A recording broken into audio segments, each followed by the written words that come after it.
just might put local TV and radio stations out of business. It's time to modernize Washington's restrictions on TV and radio station ownership. Text radio to 39179 and tell policymakers to let local stations compete. This message furnished by the National Association of Broadcasters. It's always great to save money, and no better place to save money than InsaneRadioDeals.com. Head to the site right now for gift cards to Buttercup and Friends, Oliver's on Rivermont, the Caribbean Jerk Pod, and much more. Insane Radio Deals also has great experiences like Rise Up Climbing. Insane Radio Deals, so great they make you go insane. InsaneRadioDeals.com. Head to the site right now before they run out. That is InsaneRadioDeals.com. You're listening to WVGM AM and FM Lynchburg, now powered by ESPN Radio and streaming at VirginiaTalkRadioNetwork.com.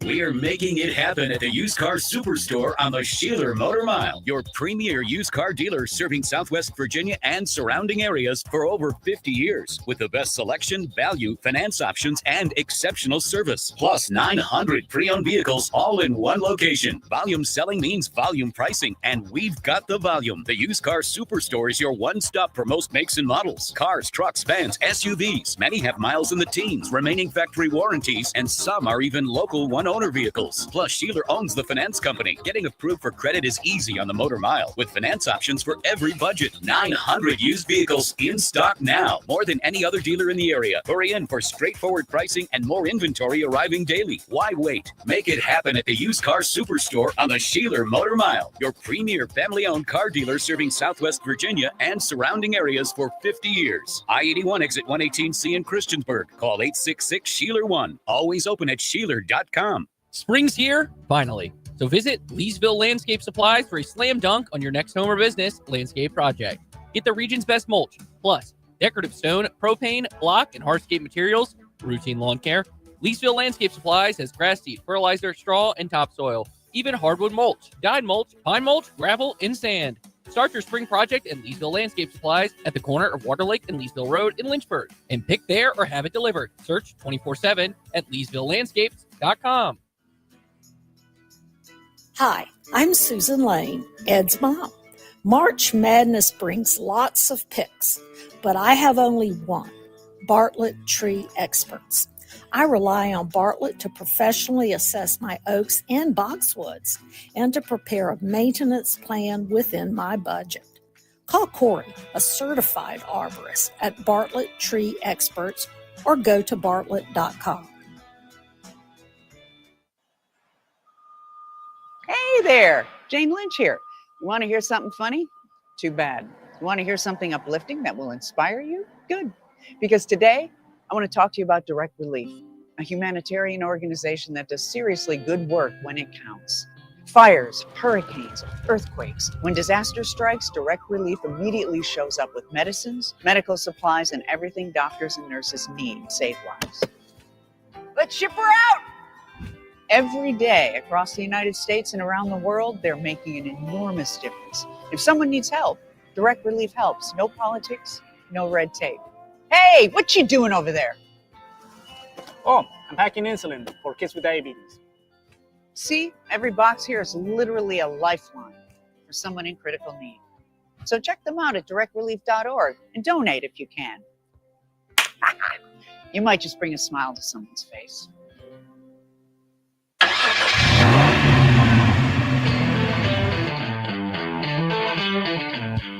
You're stepping into the fast lane on the VTRN Sports app, 93.3 FM and 1320 AM Lynchburg, or by asking Alexa or Google Home, open VTRN Sports Lynchburg.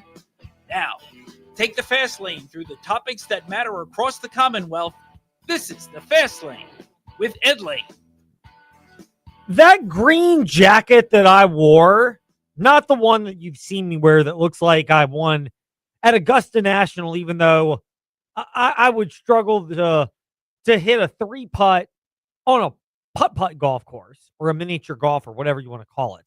The green jacket that I wore for the TrostLaw.com Fast Take over, well, not at, but basically out in front of Bel Air, LA, Liberty Arena today, the one I am holding up now at VTRN Sports on Facebook Live and YouTube, or Fast Lane Ed Lane for the evidence there as I get rid of it because it's 95 degrees in our studio. That is not because of George Mason, Liberty's opponent tonight. It is just because it is St. Patrick's Day. I'm not Irish in my family, but my wife is part Italian, part Irish. Every element of the emotional spectrum and fire that you could possibly imagine comes out from that unique combination. So I just wanted to get that out of the way. Now, Liberty at George Mason tonight, 6 o'clock p.m. tip-off from Northern Virginia for the NIT. There are a couple of ways to look at this. One of them is the delineation between Power 5 programs. I'm lumping the Big East into this discussion. And then Roy, as Dabo Swinney would call him, the rest of y'all, everybody else. Because for the power programs that are mercenary based, I just think in this day and age, it's going to be harder than ever to actually get the players to buy into any type of concept.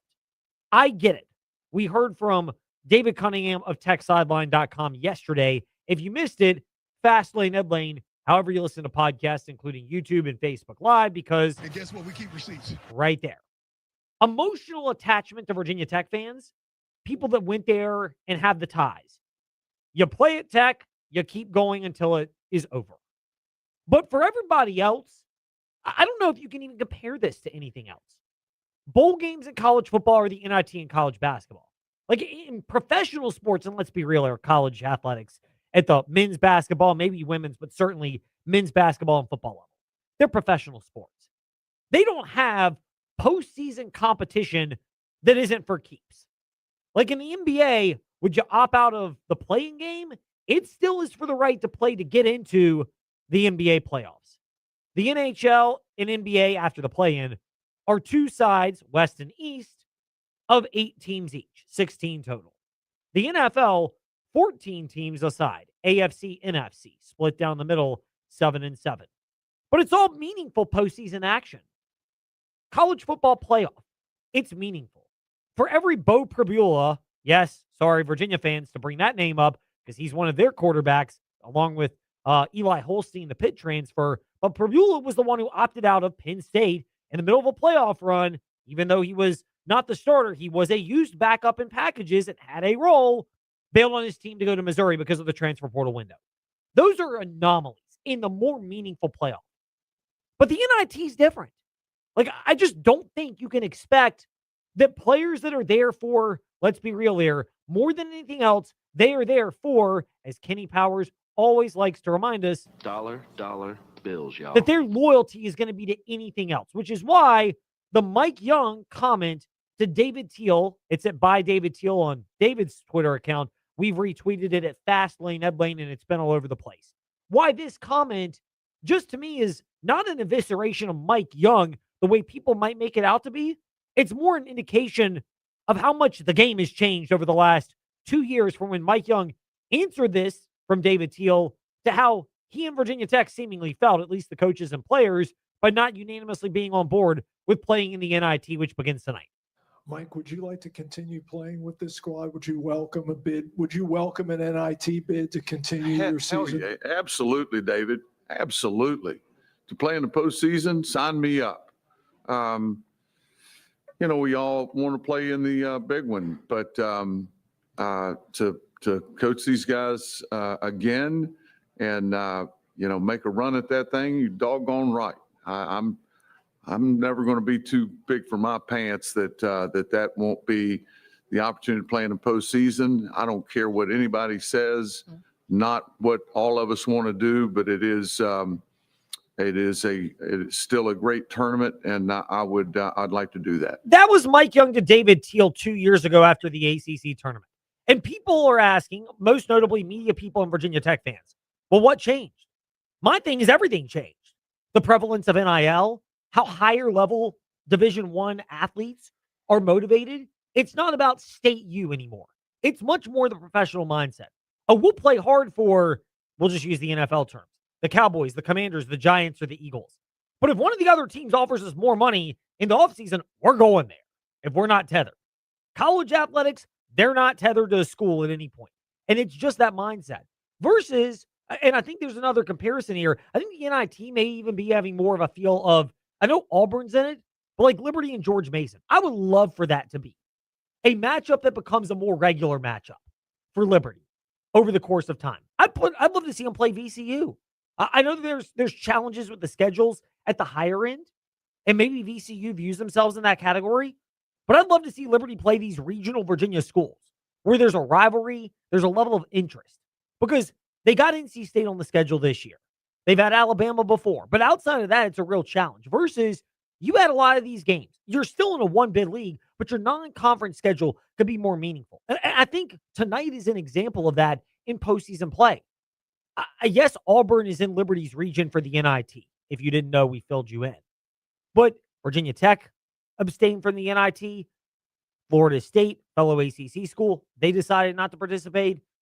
A couple of years ago, it's been Wake Forest and Pitt. Like, this is a trend that happens at power programs because I think it's just harder to get players to care about it at that level versus at a school like Liberty and at their particular level where the interest is much higher. And yes, there may be players from a Liberty tonight or a George Mason tonight. Surely there will be who transfer out. Some of them may even transfer up. But they weren't looked at favorably coming out of high school. So that's where, even for those players, much less the seniors like Liberty's 8 seniors, notably Matheny, Porter, and Cleveland, why Richie McKay, when he spoke right before senior day about the brotherhood being real, I think this is applicable at a level like Liberty or George Mason in a way that it's just not at Virginia Tech or Florida State. And frankly, I don't know if it'll ever be. Yeah. I mean, Eddie, obviously, I'm incredibly grateful for them. Like these words are, they express feelings, but I think more importantly, those guys know the depth of gratitude that I have that I got a chance to be in their lives and will continue to be even after they've left college. Like that's part of who our program is. Like the brotherhood, the connection, the genuine family that I think God has helped bring together here. I think it's real. That's Richie McKay, and I don't doubt that at all. I think it's why a school like Liberty is glad to be in the NIT, and George Mason seemingly is as well, even though Tony Skinn, their coach, may be heading out. Most people think the logical destination could be Providence, given his ties there. But in spite of that, Liberty may be losing Brett Decker. I'd be shocked if he comes back to Liberty. Skinn, they leave George Mason. But in spite of that, there still is a level of connection at that level, whereas I think it's just harder to get that. For every good power program, Virginia's in this camp. Obviously, your Dukes, your Houstons, your Arizonas, your Floridas that have had UConns that have had continued success. There are going to be others like Virginia Tech and Florida State where there just isn't a lot of brotherhood, and it's really hard to manufacture that versus Liberty. It is, and I think it's why you'll see, I wouldn't say never a power program that participates in the NIT, but I think you'll have fewer of those, and I don't think it's bad. I think the quality of play will be good because a Liberty and a George Mason want to be there. And so while it's not the NCAA tournament, it still is exciting. And for Liberty, they'll lose guys to the portal. Obviously, they're losing a lot to graduation, but there's so much more you can add on to that because of the cultural element that, and it's different at Liberty, to be real, from other places. Meanwhile, somebody who's got great perspective on college athletics, certainly on the Liberty Flames. He's had his finger on the pulse for years for aseaofred.com. He is their founder, and he joins us now in the fast lane. John Manson, back with us once again. John, great to be speaking with you. Am I on to something or am I off something in terms of, schools like Liberty and George Mason relishing the opportunity to just keep playing and keep their brotherhood together, whereas at bigger programs, you'll see it and the talent is higher, but if they don't make the NCAA tournament, it seems the buy-in is really hard to maintain when you get to something like the NIT. Yeah, thanks for having me on. I think it's a good point you're making, and it's certainly true. I think it's something Liberty, it's hard to say they're happy or incredibly excited to be in the NIT because anybody in the NIT is, they've had a good season, but ultimately they're disappointed they didn't get to the big dance, and Liberty's no exception to that. I mean, returning that big three of Porter, Matheny, and Cleveland off of a team last year that made it to the NCAA tournament, and they certainly had their eyes set on getting back to that level. But at the same time, once you have a day or a few days to kind of let that sting of the loss in the Conference USA Tournament quarterfinals to Missouri State kind of wear off a little bit, then I think that this group can be one that can say, hey, let's go out and give it our best shot. And certainly it's going to be a tough game tonight. The Flames are underdogs on the road against a really good A-10 team in George Mason. But it's one that, they'll go down fighting. And, maybe it's a chance for them to kind of change the last chapter of their story if they're able to make a special run in the NIT. Yeah, a lot of this goes back to the brotherhood, and we played the comment from Richie McKay. It's not the only one. I mean, you've got plenty of them at aseaofred.com and A Sea of Red on Twitter and Instagram, and we've had plenty at Fastlane, Edlane on our platforms as well, John. But how much of the brotherhood at Liberty literally does make their situation so unique to college athletics, maybe even to Liberty in the future, but certainly to college athletics, where it seems like even though the sting of the loss to Missouri State was there and will probably still be there for a while, they just like being together, and that's part of why they're playing in the NIT. Yeah, I mean, that's something special that, Coach McKay has built at Liberty in this program. And we've talked about it multiple times over the past several weeks and even years, just how much, these guys want to play for the name on the front of the jersey more than just the name on the back. And of course, that doesn't mean that Liberty's immune to players transferring. And you mentioned Decker, and I think he's a guy that, I wouldn't be shocked at all if he were to transfer out after this year, looking to play at a higher level. But, Liberty's not immune to that, but it's also a very unique place, a very unique program, and something Coach McKay has been able to tap into. And more than your average mid-major or low-major program, the Flames are able to keep those players connected and keep guys like Colin Porter and Zach Cleveland and even a Caden Matheny at his second stop, playing for 3 years. Talking about, we heard Caden, late in the season this year, talk about how, he was in a dark place in playing college basketball when he was at Bowling Green, and maybe even considered not even continuing with his college basketball career. But he said that, due in large part to Coach McKay and the rest of the team and staff, that Liberty had changed his outlook on college basketball. So it's certainly a unique program, a special program that Coach McKay has built, where that brotherhood certainly is a key part of it. And it'll be interesting to see if Coach McKay is able to keep that together, moving forward, especially when you're talking about, like you mentioned, losing 8 seniors to graduation. So not unlike the last couple of seasons where you have a lot of turnover, like you might have more guys coming in next season through the transfer portal than Coach McKay has typically had. So you brought up that point. I'm going to, we'll call it a tease. We're going to hold off on asking John Manson about all of that, because once the men's basketball season ends, that's when we can really get into roster reconstruction for the Liberty Flames. Am I off base, though, in this observation? I know, all of us, you, me, Bryce, and Gordon have kind of discussed this, and he'll have his takes on the morning warm-up with Trey Lyle probably Wednesday. If I'm off on the dates, Trey can certainly correct me tomorrow from 7 to 8 a.m. on the VTRN Sports app. But we've all discussed that if there was ever a time for Richie McKay to leave Liberty, it would happen. But I still think it's less than 50% chance, maybe by a lot, that he would actually leave. I'm more convinced of that now because I look at some of the openings in college basketball and I just go, yeesh. I mean, look in the ACC. I mean, Boston College with not much NIL funding. Georgia Tech doesn't seem to have a lot, although they seem to be narrowing in. Syracuse, I think they probably will go with McNamara, the Syracuse guy. And it's not just there. It seems like a lot of the common denominators of the openings that are popping up in college basketball right now they're open for a reason, which means they may not be all that attractive versus Liberty. Sure, they don't have the budget of your biggest programs in power basketball, but relative to their peers, they have one. And certainly McKay is as beloved and has as long of a leash as any. Yeah, I mean, as you know, Ed, it's obvious for me to say that none of us are inside of Coach McKay's head and know exactly his feelings about potentially leaving Liberty and going elsewhere, or even stepping away from the game, similar to one of his close friends and Tony Bennett did.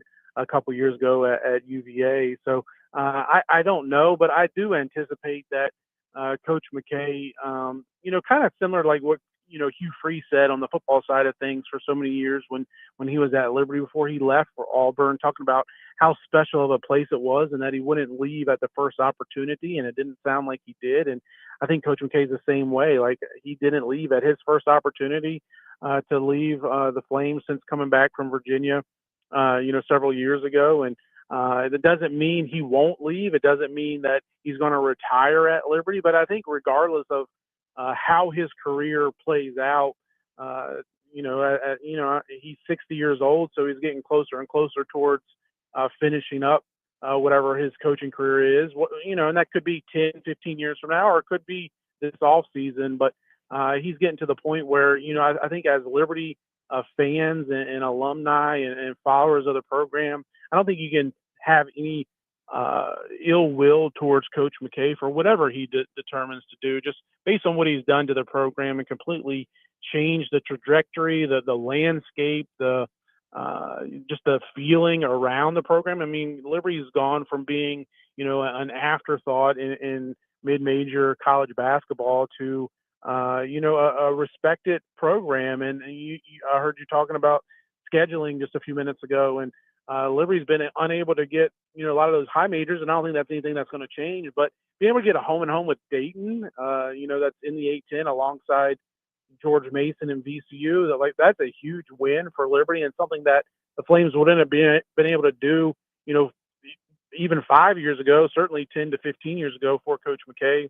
was at the helm and has been able to turn this thing around. And maybe it'll lead to being able to get some home and homes with a George Mason or a VCU, as Liberty has continually shown over the last 7 or 8 years that they're a respected program, a program that's going to win 20-plus games more times than not, and a program that's going to compete for an NCAA tournament and now an NIT invitation, which the Flames have done twice now in the last 4 years. I'm going to commit a curse in the School of Journalism. Would you like, and how feasible, would you like to see Liberty have a rematch regardless of what happens tonight at George Mason with the Patriots? And would you like to see a series? And do you think it's even feasible that George Mason and Liberty could engage in one? I mean, to me, it seems like a no-brainer. Like, why wouldn't you want to have a team like a George Mason on your schedule? I mean, I think it would work for both teams. You look at Liberty and being in Conference USA, which spans from Delaware to Miami and all the way out to New Mexico, and not unlike the A-10, which is a widespread league, geographically speaking, as well too. I think it'd be good to have a game that's 3.5 hour bus ride for each team that they're able to get to and their fans are able to get to, and develop a little bit of local interest and rivalry. And same thing with VCU, another type of program that I'm sure Liberty would be interested in pursuing, and probably has tried to pursue those type of things. But at the same time, for a George Mason or a VCU to entertain that, they have to, or even a Richmond, another A-10 program from the Commonwealth, they have to feel like it's worth their while. And maybe Liberty's done enough now to prove that it can be a quad 2, maybe even a potentially quad 1 game based on what Coach McKay's done in the last, like I said, 7 or 8 years. But yeah, those are certainly attractive games, and games that I would love for Liberty to be able to see and get on their schedule. And you're not able to get these high majors, but I think being able to go after some of these more attractive mid-major programs, think of like a Belmont or other regional teams like a High Point or others that have had a lot of success, not just in their own conferences, but even on a national scale. That's something that Liberty can and should pursue for non-conference basketball schedules. It would be awesome to see more of that. John, we'll pivot off of that. A couple more thoughts. One, we're going to stick with basketball. The last one is going to be more schedule related. You're going to help me troubleshoot a problem here, which you didn't even know I had, but here we go in a second. For basketball, we've talked Liberty men's basketball, Liberty women's basketball. They won 7 of 9 entering the Conference USA tournament. It turned into 8 of 11. They got the win against Sam Houston in dominant fashion. And they lost by 13 to Louisiana Tech, but that game was a lot closer than the final margin indicated. How impressed were you by the February/March job that the Lady Flames did in their young core and their new first-year head coach, Alexis Sherrard? I mean, I think if you would have gone back to January and would have said, this would have been the finish, I think any Liberty fan would have taken it. Certainly Coach Sherrard and the team as well too. And ultimately, they fell short of being able to win the conference tournament down in Huntsville, Conference USA tournament, falling to Louisiana Tech, who was the toast of the town, certainly in Conference USA throughout the season. Only lost one game all conference season, and had, I believe it was an 18-game win streak after they beat Liberty, and they ultimately lost to Missouri State, were upset there in the conference championship game. But, I think it goes to show, like, the job that Coach Sherrard did. The team got better as the season went on. They were able to overcome injuries, and the team continued to build together and grow and like I said, get better as the season went on. So it kind of says, like, Coach Sherrard in his first year as a head coach, like, should give you confidence, from Liberty's fan base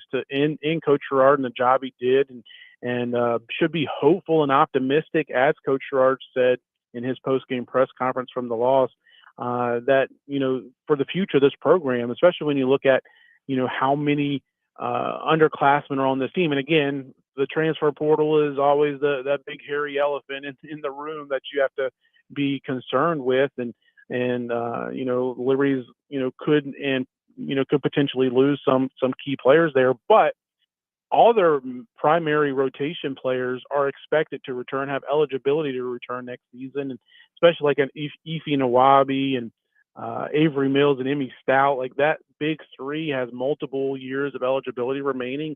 Liberty's able to secure them, certainly for at least for next season.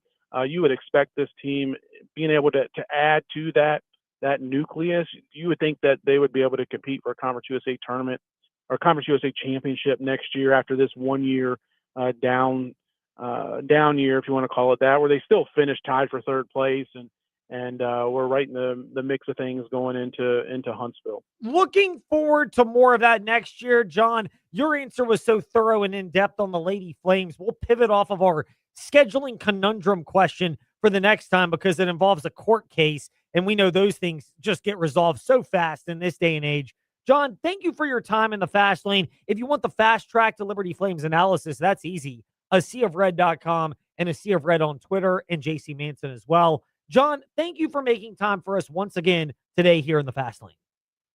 Sounds good. Thanks for having me on, Ed. Our pleasure. John Manson with us here in the fast lane. We would have gotten to that scheduling question, but we have bracket assistance coming. Women's and men's basketball tournament brackets with Debbie Antonelli. You heard her on the Selection Show special from Westwood One on Sunday. You'll hear her plenty more over the month of March and early April. Men's and women's basketball, we've got it all for you for March Madness, including the first 4 games tonight and tomorrow before TJ and I get displaced. Well, tomorrow, Tech Baseball, but Thursday and Friday by March Madness. So we help you when we return in the fast lane on the VTRN Sports app and VTRN Sports on Facebook Live and YouTube. Do you love the 80s? Whether you were Team Madonna or Prince, this night is for you. Hi, I'm Kelly Diaz with Casa of Central Virginia, inviting you to Retro Rewind, our totally rad 80s party for a great cause. Join us April 11th from 6 to 10 at the Boonesboro Ruritan Club for an awesome 80s DJ, arcade games, dance floor, and more. Best of all, every ticket helps CASA volunteers advocate for children who have experienced abuse or neglect in our community. Grab your friends, moonwalk over to cvcasa.org, and get your tickets before they're gone. Feller Chevrolet is now Apple Chevrolet.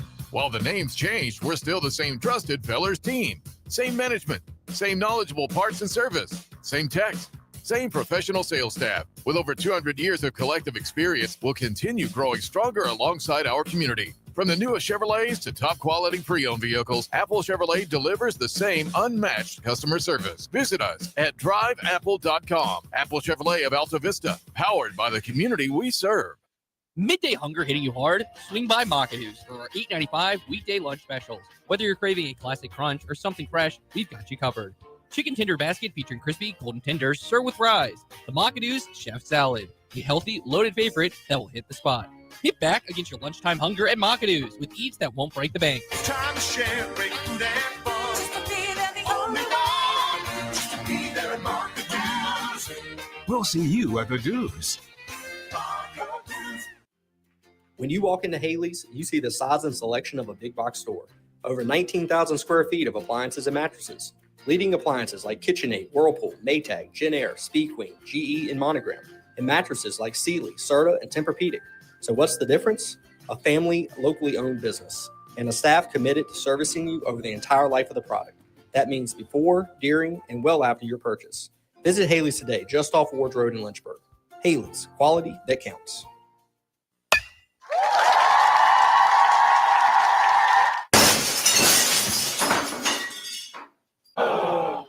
When the thrill of playing ball turns into the agony of a broken windshield or car window, contact Apple Auto Glass. Your local auto glass repair shop on Allegheny Avenue in Lynchburg, Apple Auto Glass provide a professional assessment with the honesty from your neighbors, so you can get back to sharing the great moments this season. Whether you're facing a tough season or looking for support to overcome life's obstacles, Central Virginia Counseling is here for you. Central Virginia Counseling is accepting new clients at both Lynchburg locations on Wigington Road and Timberlake Road. And telehealth is available anywhere in Virginia. Serving children, teens, and adults, our counselors are equipped with diverse skill sets to help you on your journey. For more information, visit us at centralvirginiacounseling.com. Looking for everything happening in and around Central Virginia that used to be in the morning paper? Start your day at the lynchburgportal.com. Get the latest news updates from Bill Trevero, plus up-to-date weather from VTRN's own in-house meteorologist, Matt Ferguson. So you're always in the know before you head out the door. Want to listen on the go? Stream classic hits on Rewind 103.9. Get breaking local news on WIQO, or catch the best sports talk and play-by-play on VTRN Sports, powered by ESPN Radio, all right from the portal. Looking to save? Check out insane radio deals for great local discounts, or explore local podcasts featuring the voices and stories that make our community special. Plus, connect with local businesses through the Lynchburg Business Alliance directory and stay in the loop on the latest events from Lynchburg Tourism. It's all right here. Local news, weather, sports, deals, and more at the lynchburgportal.com. Your gateway to everything Lynchburg. Hi, I'm Zach Mackey, the voice of Virginia Tech Hokies men's basketball. Start jumping. This is your home for the Hokies. VTRN Sports 93.3 FM and the VTRN Sports app. Hey, this is Virginia Tech analyst and former Hokies tight end Mike Burnham. You're listening to The Fast Lane with Ed Lane and Trey Lyle. Join the chat at Trey Lyle VT and Fast Lane Ed Lane on Facebook, Twitter, YouTube, and Instagram. TJ, a question for you before we get to Debbie Antonelli. Have you filled out your brackets yet? I filled out 3. Wow. Yeah. Okay. That is you. A little crazy. I know I'm a one guy each, men's and women's bracket. Sometimes the women's, like, I know it sounds horrible to say. Right. I think UConn is your just national. Like, Texas can be a challenger. I don't fault anybody for South Carolina, although maybe not as dominant as they've been in prior years. Yeah. I mean, UConn looks loaded. They got the projected #1 pick in the WNBA draft. I mean, they're really good. They're undefeated for a reason. The men's is wide open. Yeah. So it's a completely different feel. And I think our men's maybe similar vibes, but different when we get to that in 5:45 today here in the Fast Lane. We'll kind of give our best ofs at that point. But we're going to, I don't know if you call it cheating, we're going to get a little tutorial assistance on brackets and filling them out from someone. I don't know if she fills out the brackets, but she certainly is qualified to touch on the men's and women's. I'll fill one out for her if she would like. Yeah, Debbie Antonelli. You've heard her on the Selection Show special from Westwood One this past Sunday. You'll hear her as part of our coverage of March Madness on the VTRN Sports app and 93.3 FM. We have First Four action tonight and tomorrow. We've got tournament action all of this weekend. Thursday, Friday, Saturday, Sunday. We'll have women's and men's Sweet 16 and Elite 8 action, Final Four. We're going to be kind of stumbling all over ourselves, so we ask for forgiveness of our listeners, and we are glad to welcome in Debbie Antonelli to the Fast Lane. Debbie, thank you for making time for us in the middle of your busy schedule. Are you a bracket person? And if so, have you filled out your men's and women's brackets yet? Hey, thanks for having me on. Yes, I have filled out a bracket for the men and the women. I only fill out one bracket. Yes, my type of person. One bracket, easy to remember. Then you don't have to worry about rooting interests getting conflated. The women's side, we'll start with that. Big picture, is it UConn and everybody else? Yeah, they're so good. I've been referencing UConn as a metronome. It's like pass, cut, space, pass, cut. I mean, they are robotic in some ways, but also unscripted at the same time. You know, they are so skilled. They have two elite players in AZ Fudd and Sarah Strong, and their storyline has been incredible all season. Another year where they're undefeated and trying to win their 13th national championship. Yeah, I mean, it would be amazing if they're able to pull that off. There's no doubt about the success that they've had, and it's been clear and evident. We have teams in the Commonwealth of Virginia, though, that are in the tournament as well. So we're going to pivot off of the obvious favorite to win the tournament, the UConn Lady Huskies. Virginia, they made the play-in game. They'll have that on Thursday. They're a 10 seed. They're playing to try to get one of the 64 field berths. Overall, your assessment of this team, and if there's enough around Mo Johnson to do more than just win on Thursday and actually make some noise in this. Yeah, I'm really proud of the progress that Coach Mox has made at Virginia. It has not been an easy run, but the portal pieces that she picked up have made them longer and more athletic, bigger on the front line, and gave Mo some help. You know, Mo Johnson's a terrific first-team All-ACC point guard who can do a little bit of everything, but she definitely needed to get some more help. I actually thought she might play a few less minutes that would keep her more effective late game, but they've got a chance to win 2 games. Arizona State has a new head coach. They play very much defensive-minded. They're going to bring 2 to the ball, and I think that's going to benefit the length and the size of Virginia. And then they have Georgia next. And if they can win against Arizona State, I think they actually have a chance to get 2 wins. If that happens, how big of a cap will it be on a year for the Lady Hoos, where they took the step they needed to of getting to the tournament? But if you can start winning that, then you can start stacking that with Coach Mox in this program. I think it just builds some connectivity across all the things that you emphasize and what you put as forward as your plan and vision for the season. I was there in the fall. I spent a day with the team. I did a variety of things with them. And I came away from there knowing that they were going to be an NCAA tournament team. As a matter of fact, at the ACC tip-off show, that was one of my 3 storylines. Virginia will return to the NCAA tournament. So I'm glad they made me look like I knew what I was talking about. Well, it's always good when that happens. I mean, we pat ourselves on the back and get hurt doing that in the fast lane because it doesn't happen very often. You do it more regularly for the ACC network and Westwood One, and we've seen her, we'll hear more of her over March Madness on the VTRN Sports app and 93.3 FM. It's Debbie Antonelli. She is with us here in the fast lane, pivoting from the Lady Hoos to the Lady Hokies. They got back there in year 2 of the Megan Duffy era. Are you excited? I mean, this seems like a real fun first-round matchup against Oregon. I think it's fun. I agree with you. I think it's fun because there's not one distinguishing quality about Virginia Tech or Oregon to me. They both are so solid in what they do. They match up so well. I think the committee got this one right. I also think Virginia Tech may have gotten a better seed than NC State, which I find kind of hard to believe. But I think they got a real chance here against Oregon because Oregon's really solid. Kelly Graves is experienced in the tournament. Obviously, he's taken teams to the Final Four. But Megan Duffy has worked so hard to build the culture around this program. And they got some really good, winnable pieces. They've got veteran leadership and Carly Wenzel and Karis Baker. And then Megan did a great job in the portal as well, bringing Freelon in. I think Samaya Suffren doesn't get enough credit in this lineup because she changes tempo and rhythm when she comes in the game. You mentioned that with the Lady Hokies and Samaya Suffren. How much more, comparing last year to this year and the progress for Megan Duffy, is it reasonable to say they've just got more ways they can beat a team from last year to this year, which is why they're in this spot? I think that's why I say there's not one really distinguishable quality about them. They're so solid in every area, and they play well together. The ball doesn't stick, they move it, and when you've got 2 leaders like Wenzel and Baker that have a sense of urgency, they've been with the program a long time, and they were there when Kenny Brooks was there going to the Final Four. These 2 young women know what it takes to win at this level, and I think that's a quality that is hard to come by for some teams. And that's why when I say there's not a distinguishable characteristic about either one of these teams, I mean that as a compliment.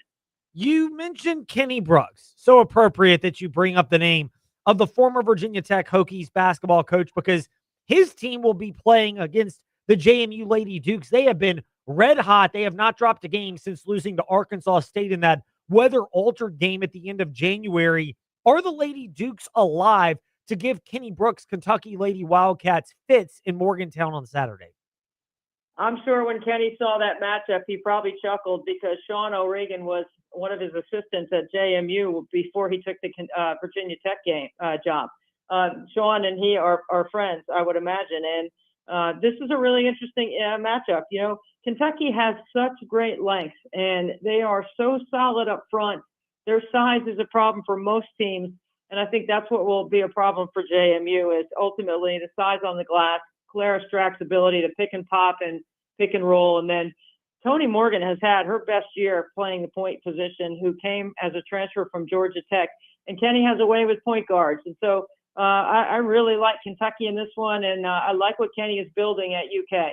Kenny Brooks from JMU to Virginia Tech to Kentucky, and now it comes full circle as he'll be playing the JMU Lady Dukes in that 5-12 matchup on Saturday. We've touched on the Virginia teams in the women's tournament, Virginia teams in the men's tournament with Debbie Antonelli, who's with us here in the Fast Lane. Debbie, you've seen quite a bit of the Virginia Tech Hokies and the Virginia Cavaliers. First of all, just an overview. I don't like painting people into a corner, but one of the topics in our backyard has been the Virginia Tech Hokies' decision for the men's team to not play in the NIT after missing the NCAA tournament. Your overview was as much as you care to share on that decision? Yeah, you know what? I actually, leaving the arena after that game against Wake Forest, which I called, I did ask a few people what they thought. And here's what you got to understand. Like, the climate in basketball is so different. These kids are pros. They're not even kids anymore. They're really professionals. And all the, football doesn't play in the bowl games. Basketball players don't want to play in the NIT. I get it. I'm tired of trying to figure out why or how that matters. And certainly with my opinion, but if Coach Young asked his players and they didn't want to play, then that's the decision you have to go with as a program. And if that's the case, then that's just what you got to do. And you just got to start building and getting ready for next year. Debbie Antonelli with us in the Fast Lane from the Hokies, who are not in the NCAA tournament, to the Virginia Cavaliers, who you'll be hearing. And in a cruel twist, we're going to be doing some scheduling gymnastics Friday because they play basically around the same time as Oregon and Virginia Tech in the Lady Hokies first-round matchup. For Virginia, just what they showed against Duke in the championship game of the ACC tournament. I know it's a loss. I know Ryan Odom doesn't celebrate moral victories. But was that a big step to showing that they could hang with a Duke team that just a couple of weeks earlier they really didn't look like they were able to handle? Their front line is so solid, and their rim pressure and rim presence is a factor in this tournament. There's no question about it. And definitely you saw it on display against Duke. Cameron Boozer kept trying to attack Oniensu, and he just kept swatting it back. And he did that to NC State, and he did that to I can't even think of who they played, Miami. So look, I'm not worried about Ryan Odom's team. I think they got 2 wins in them in this tournament, and then they're going to get up against Iowa State, and then that's going to be a really good game because Iowa State likes to bring 2 to the ball. They move it. But I think Virginia is built to take on any sort of style or pace. They've got size. They've got excellent veteran point guard play with Dallin Hall at the front of their offense, and then they've got a lot of shot makers that come off the bench, including Chance Mallory, who I think is one of the best freshmen in the nation that nobody talks about. For Virginia, you mentioned them going up against Iowa State. That's kind of a coin flip type game if they were to meet up in the Sweet 16. But for Virginia, relative to last year, relative to expectations, is that the reasonable success measure for the Hoos this year? Is if you can get by Tennessee and get to Iowa State, it's more icing on the cake of an already good season. I'm sure they have higher aspirations. There's some people that think they're an Elite Eight team that they can get all the way to the second weekend and play in the Elite Eight game. And I'm sure there's people that have picked Virginia in their bracket to do so. And I could understand why. I think it's been a successful season. I'm not sure how Ryan Odom measures it. If you worry about outcomes only, then you'll never find success. And I think the journey, the process, all those cliche things that we talk about along the way that sound like coach speak really matter. This team got better. As the season went on, they got better. I had them early in the season against Maryland at home. I thought they played well, but, they let Maryland back in the game at one point, and then I had them in the double overtime game on the road at Notre Dame, and then, of course, watching them in the ACC tournament. There's no question in my mind they got better. They're built to win in March because of the things I mentioned earlier, their depth, their size, their rim pressure, rim presence, and their ability to make shots. When the play breaks down, they have players that can make a play. All those things are really important in March when the game slows down. So we'll wrap it up with Debbie Antonelli on this one, and we're grateful to be speaking with her. You'll hear more on Westwood One's coverage of March Madness. We've got so much of it coming up, including the first 4 games tonight here on VTRN Sports app and 93.3 FM here in Lynchburg. For you, who else do you have joining Virginia from the ACC in the Sweet 16? I have Duke going all the way to the championship game against Arizona.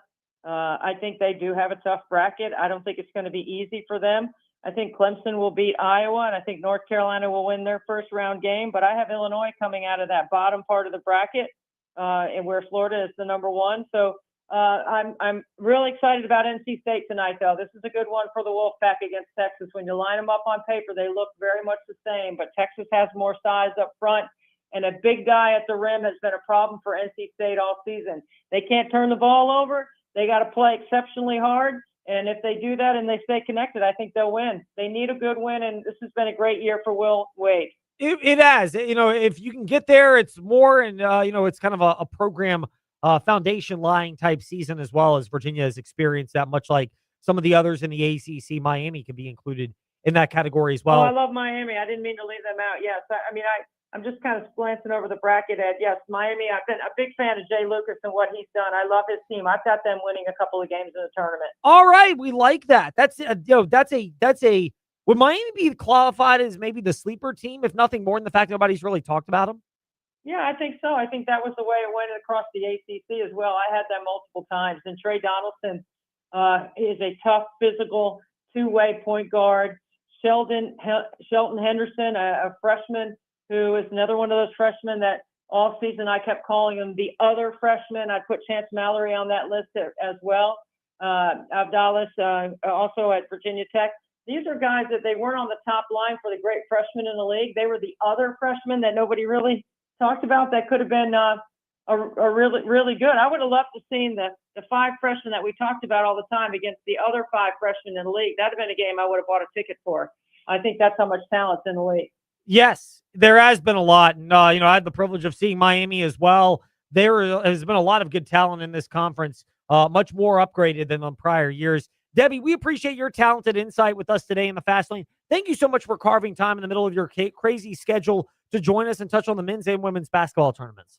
Thanks so much, Ed. Enjoy March. We will. Debbie Antonelli with us here in the Fast Lane. It goes by quick. The month of March certainly does. But we've got it all for you right here on the VTRN Sports app and 93.3 FM. When we return, because you care so much about our brackets, TJ and I will give our observations when we return in the Fast 5 at 5-ish on the VTRN Sports app, and ask that smart speaker open VTRN Sports. Here we grow again at the Sheeler Motor Mile. It's here, the all-new Motor Mile Chevrolet and Buick in Radford. More brands, more selection, and the same exceptional service you expect from a trusted community partner. Whether you're shopping Chevrolet or Buick, you'll find quality, value, and a team that puts you first. From rugged trucks and SUVs to stylish cars and family-friendly vehicles, the Motor Mile has something for everyone. With straightforward pricing and top dollar for your trade, there's no better place to buy. Bring us your trade, new or older, paid off or not, and see why your car is worth more on the Motor Mile. Plus, with more inventory arriving daily, now is the time to shop the Motor Mile. Sheeler owns the finance company and makes getting approved for credit simple and easy on the Motor Mile. Flexible financing options for every budget to get you on the road fast. Experience the Motor Mile at 3 convenient locations: Christiansburg, Radford, and Pulaski. For over 50 years, we've got Southwest Virginia covered. The all-new Motor Mile Chevrolet and Buick in Radford. Certified friendly staff. No games, no gimmicks. Call 866-SHEELER1. Always open at MotorMileChevroletBuick.com. Are you sick of running your dryer longer just to dry your clothes? It might not be a dying appliance. It might be a clogged up dryer vent. Call Black Goose Chimney Service to find out. Their certified ventilation specialists don't just diagnose chimneys. They also clean dryer vents through the entire ventilation system. Get peace of mind as you're protected from lint clogging your dryer vents, one of the most common causes of house fires. Call Black Goose Chimney Service today and visit blackgoose.net to schedule your dryer vent cleaning. Hi, I'm Susan Lane, Ed's mom. March Madness brings lots of picks, but I have only one, Bartlett Tree Experts. I rely on Bartlett to professionally assess my oaks and boxwoods and to prepare a maintenance plan within my budget. Call Corey, a certified arborist at Bartlett Tree Experts, or go to bartlett.com. Plenty of large insurance companies know something. If you're injured in an auto accident, it can feel overwhelming. They've defended themselves in thousands of personal injury cases while you've never been there. Thankfully, I have. Hi, I'm Dustin Rosser with Trost Law. I began my legal career defending insurance companies before joining Trost Law. I know how insurance companies think and how to navigate the complex legal system. So if you're injured and need someone to fight for you, just call me at 777-HURT and visit trostlaw.com.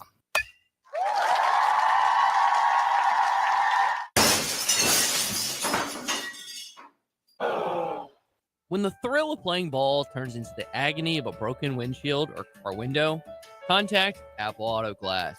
Your local auto glass repair shop on Allegheny Avenue in Lynchburg, Apple Auto Glass provide a professional assessment with the honesty from your neighbors, so you can get back to sharing the great moments this season.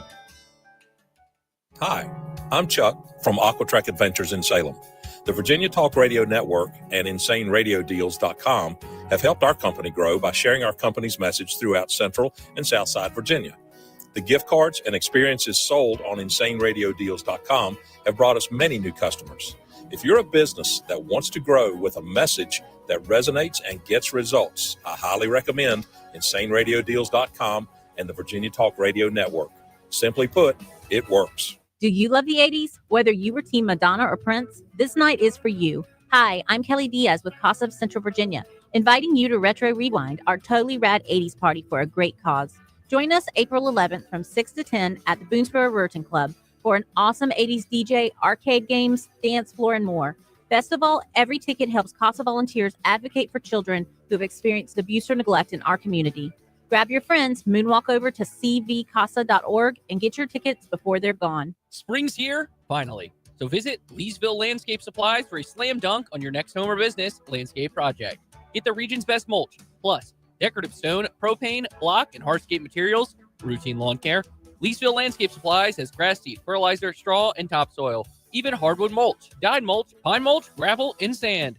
Start your spring project at Leesville Landscape Supplies at the corner of Water Lake and Leesville Road in Lynchburg, and pick there or have it delivered. Search 24/7 at LeesvilleLandscapes.com. Tuesday of the morning warm-up, Ty and I discussed how Virginia Tech is disrespecting its fan base by declining the NIT bid they were offered, and we also talk a little bit about how Liberty will fare in the aforementioned NIT. Wednesday, reaction to their NIT game against George Mason, and more on their season with Bryson Gordon, newsadvance.com. Join us on the morning warm-up, weekday morning, 7 to 8 a.m. on VTRN Sports, 93.3 FM, 1320 a.m. on the VTRN Sports app. Hi, this is Zach Mackey, the voice of Virginia Tech men's basketball. You're listening to The Fast Lane with Ed Lane and Trey Lyle. Join the chat at Trey Lyle VT and Fast Lane Ed Lane on Facebook, Twitter, YouTube, and Instagram. We got kind of a flavored version of the Fast Five at 5-ish, which comes your way right now.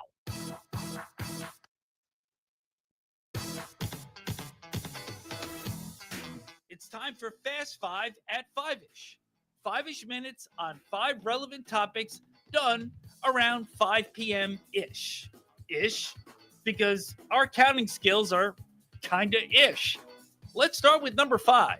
2 teams from the Commonwealth of Virginia are in the NCAA men's basketball tournament. One of them plays North Carolina. That would be VCU. The other plays Wright State, 1:30 tip-off. That'll be part of our coverage on the VTRN Sports app this coming Friday. We will have a little Lady Hokies, Lady Oregon Ducks basketball action as well. Coming up on Friday, we're going to kind of mix those coverages in for you on VTRN Sports. How far do you have the Virginia teams going, TJ? Okay, so I will admit I do have VCU upsetting Carolina. Ooh, Very spicy, close. spicy. Very close, though. That is very trendy. But that's the furthest I've got them going. As for UVA, I have them winning a couple of games. I have them upsetting Tennessee. And then I have them meeting their end against Iowa State, though I do think they could upset Iowa State. Look, I am with you in that category. I think Virginia's got a lot of ingredients to make a deep second weekend run. I think it would run against, they would end against Michigan, who I think, more on them in just a moment from me.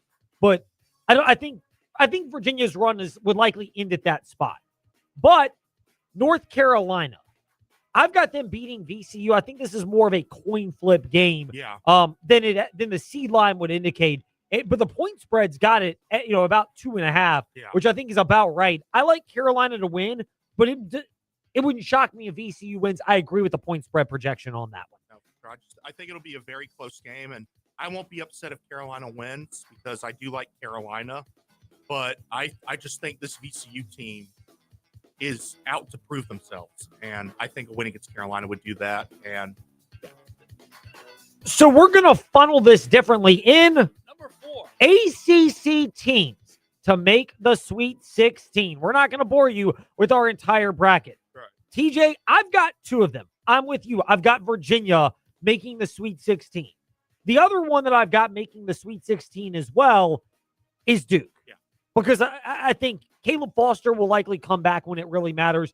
And Gumba, is injured as well. But I think Duke gets one of them back. I think it's enough. yeah, I think Duke and UVA in Sweet 16. It was a toss-up for me between Miami and Purdue, and then I remembered that UVA bullied Miami with their size, and Purdue has got even bigger size. So I have Miami losing just a game short. Okay, gotcha. So you got them just a game short of the Sweet 16. I do. Meanwhile, all right, number 3, speaking of the Sweet 16, Number 3. highest seeded teams to make the Sweet 16 for you. Who do you have? The highest teams. Wait, the highest? What do you? Like, do you have a 12 seed in the Sweet 16? Oh, yeah. Or is 10 your highest? What is the highest, or what are the highest seeds that you have in the Sweet 16? I think, honestly, the highest that I have would have to be BYU, in all honesty. Oh, okay. You think AJ DeBonsa and BYU get hot when it really matters? Yes, I do. I think that's the highest seed I've got.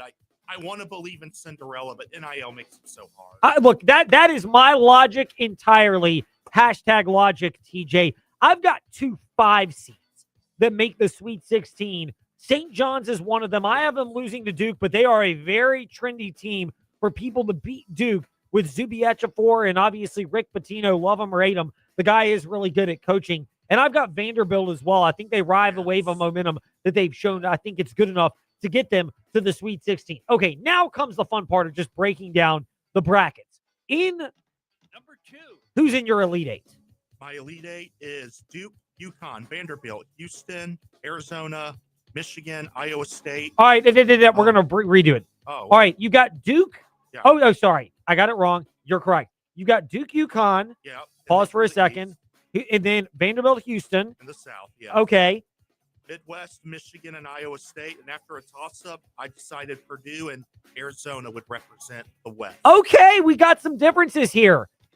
I've got Duke and UConn in there as well. I am with a lot of people. I think that could be spoiled in one of 2 scenarios. Yeah. Michigan State with Tom Izzo and Rick Pitino and St. John's. Either one of those could spoil that party. But I think we get Duke, UConn in what will be a phenomenal Elite 8 matchup. Meanwhile, Florida, Illinois is the one that I've got. Illinois is kind of that trendy team that's been flying under the radar. Yeah. A lot of people like Houston, but I'm a little concerned about what they have size-wise inside compared to years past where they've had a Jaywan Roberts or a Jarris Walker. Yeah. I just don't see that guy on Houston this year. Like you, I've got Michigan and Iowa State in my Elite 8 as well. I have the Cyclones getting by the Who's. And then I've got a fun one in the other regional in the West. I've got Arkansas. Oh, yeah. I love watching Darius Acuff. Yeah. That kid plays the way you want to see a freshman in NIL world play. He has declined to step out of games because of injuries. He's got an over my dead body. I don't care what the agents are telling me. I love that. It's kind of an old school feel. I have them playing Gonzaga in the Elite 8. Oh, Gonzaga. Yeah. They've got size. Gonzaga has size that I like. I think the reason I have BYU upsetting them is just because BYU plays so fast. Gonzaga, if they're not able to control the tempo, they get lost.